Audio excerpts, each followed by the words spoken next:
So now I will have to explain a little cause I've misplaced the video footage.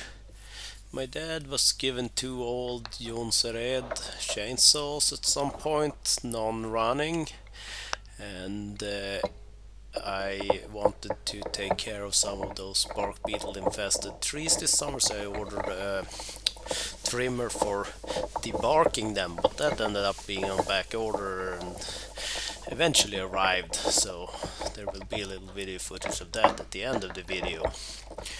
But I figured, looking at these old chainsaws, if one of those could be set up with the barking tool, it could stay on it for forever. So I was gonna give them a little look.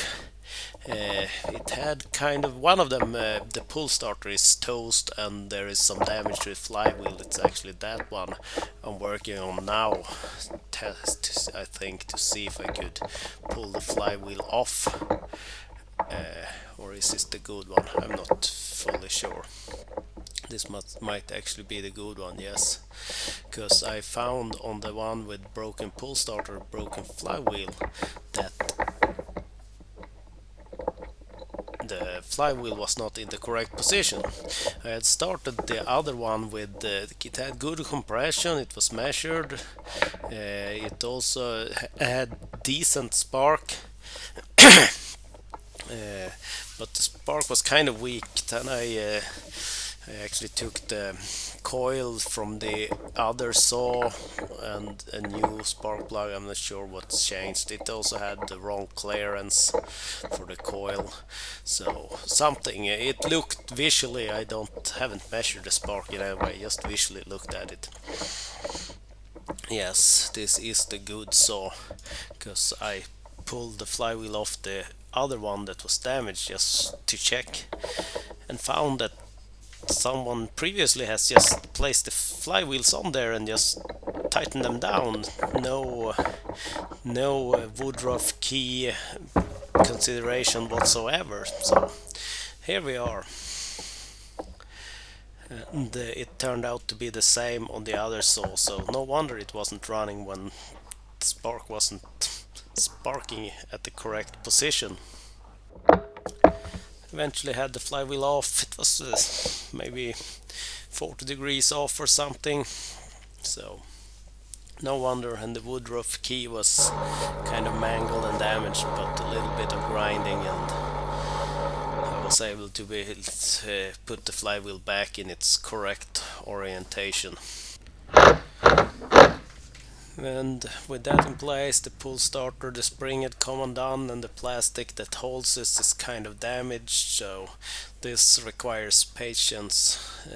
Also missed a little when you put the next one in place here. I needed a little bit of a steel wire to kind of pull the hook out to the side to get things to line up. Can really test your sanity, these things. Put it back in place. This one has not been running for many years, so and I had not touched the carb. I was hoping we could get it started on starter fluid and just run it on that for a tiny bit and get things to start loosening up.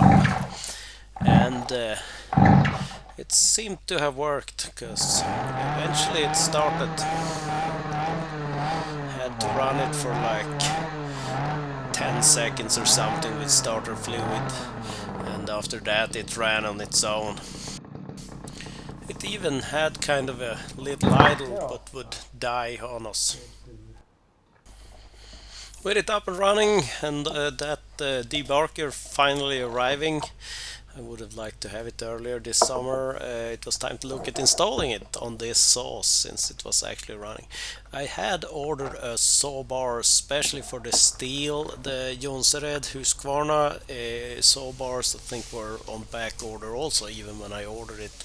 And I figured if I got this running and a dedicated debarker saw, I would just cut the saw bar on it, because that actually looks fairly new. Did I say cut? I mean drill. So I marked, since I had the other one as a reference, I could just move over the spacing for the holes, and then it was a matter of drilling. And it was kind of odd because it's like two plates in the sawbar, and one side was quite a bit harder to drill than the other, so I wonder if there has been some hardening issues with the sawbar here. We'll see if it gives me issues in the future, or I will test it out at least. Then it's just a matter of bolting things up. It didn't come with lock nuts, so I installed that. Had not, I needed to loosen it again and kind of give me more room to get the saw chain on there. And I ordered a saw chain without any cutting teeth on it to make it safer. And if you have seen people who keep the cutting teeth so they can still cut things when they debark, I'm not that.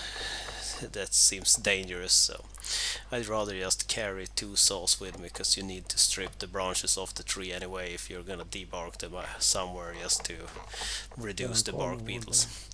Had some adjustments to make, like the double nose wheels, the front nose wheel on the sawbar kind of match up with the debarker drive wheel. And I had found one more.